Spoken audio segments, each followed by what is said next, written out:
कि केवल उस एक ब्रह्म को ही जाने। यही अमृत रूप परमात्मा के पास पहुंचाने वाला पुल है।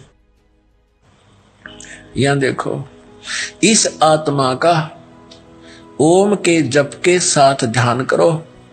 इससे अज्ञान में अंधकार से सर्वथा परे और संसार समुद्र से उस पार जो ब्रह्म है उसको पा जाओगे, तुम्हारा कल्याण हो। ब्रह्म ओम, ओम ब्रह्म का जाप है। और इसी ब्रह्म को ये कभी तो अक्षर ब्रह्म कह रही है, यहां भी अक्षर ब्रह्म कहा है।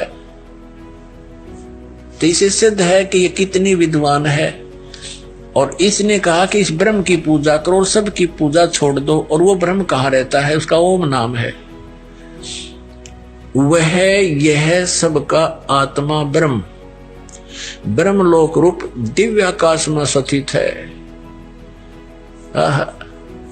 ये ब्रह्मलोक में रहता है। तो ये थे देवी दुर्गा जी के विचार, जिसमें वे अपनी पूजा करने को मना करते हुए ब्रह्म की पूजा करने को कह रही है। और इस छोटी सी वीडियो से देवी दुर्गा जी की स्थिति पूरी तरीके से स्पष्ट हो गई कि देवी दुर्गा स्वयं अपनी पूजा करने के लिए साधकों को मना करती है।